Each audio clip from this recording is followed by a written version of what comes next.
Download करें जनमत Haryana app. Allahabad उपचुनाव का जो रिजल्ट रहा, क्या आकलन इस पर है और जिस तरीके से आरोप लगाया गया अभय चौटाला की तरफ से आपकी पार्टी पर, बीजेपी पर, चुनाव आयोग पर भी?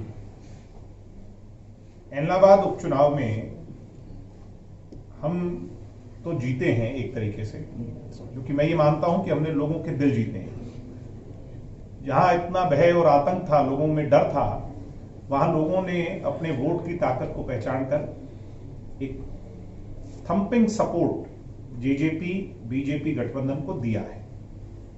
किसान आंदोलन के नाम पर हो रहे राजनीतिक अखाड़े में लोगों ने यह दिखा दिया कि किसान के नाम पर आंदोलन हो सकता है, किसान की लड़ाई लड़ी जा सकती है, मगर किसान के नाम पर अगर कोई राजनीतिक रोटियां सेक कर अपनी पहचान बनाना चाहेगा तो फिर उसको सबक सिखाया जाएगा।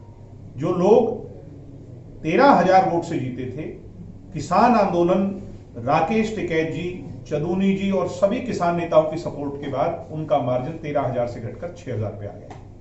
जो पोटली रखी थी उस पोटली में सामान नहीं मिला।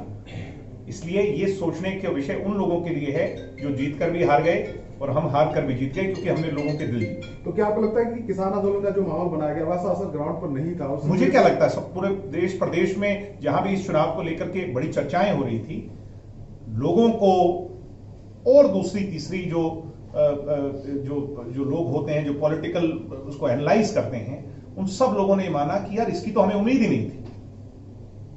तो लोगों का एक इतना बड़ा अंडरकरेंट था उनके व्यवहार को लेकर के और चीजों को लेकर के, लोगों ने उसको वोट में तब्दील किया पहली बार।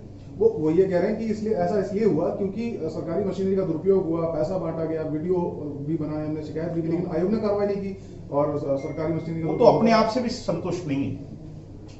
जो किसी से भी संतुष्ट ना हो उस व्यक्ति का कोई जवाब नहीं हमारे पास। चुनाव आयोग पर उनको विश्वास नहीं तो चुनाव क्यों लड़ रहे हैं?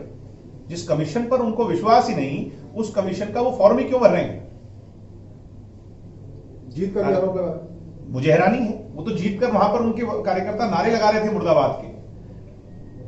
यानी उन्होंने खुद इस बात को स्वीकार किया कि वो चुनाव हार चुके हैं, जीतकर भी हारे। एक बात वो बार-बार कह रहे हैं, अभी कह रहे हैं कि फिर से अगर किसान कहेंगे मैं रिजाइन करने के लिए फिर से तैयार। मैं उनकी इस बात का स्वागत करता हूं और मैं खुले तौर पर यह कहता हूं किसान नेताओं को कि इस बार किसान इस आंदोलन की कोई धाक इसमें नजर नहीं आई।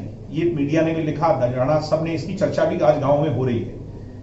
एक बार इसको और टेस्ट करना चाहिए, बहुत जल्द टेस्ट करना चाहिए, और इस बार कोरोना काल नहीं है, चुनाव भी बहुत जल्दी हो जाएंगे। मैं खुला निमंत्रण दे रहा हूं, हम पूरी तरह तैयार हैं। आज चुनाव हो, कल चुनाव हो, गठबंधन इस चुनाव को थंपिंग मेजोरिटी से जीतने जा रहा है अगर चुनाव होगा। दिव्या जी, वैसे तो कल आपने जवाब दिया था, एक वो बात बार बार कहते हैं शेर और गीदड़ का कोई उदाहरण देते हैं, वो सेल्फ प्रोक्लेम्ड शेर हैं और दुष्यंत जी लोगों के प्यार से उनको वो व्याख्या मिली। ये बहुत बड़ा अंतर है। अब उसको अपने आप को चाहे वो शेर कहें, चाहे राजा कहें, चाहे वो कुछ भी कहें, शेर तो लोगों के बनाने से बनता है। राजनीतिक शेर में कोई शेर नहीं बन जाता प्रैक्टिकली। वो शेर की व्याख्या इसलिए दी जाती है कि वो लोगों के दिल पे राज करे। वो लोगों के दिल पर नहीं राज करते, बल्कि लोगों में डर पैदा करते हैं। एक इससे अलग सवाल है, एक सरकार ने बहुत महत्वपूर्ण फैसला लिया, 75% आरक्षण। बहुत ऐतिहासिक फैसला है। 75% आरक्षण की नोटिफिकेशन जारी हो गई। अब असली मायने में इसका फर्क नजर आएगा।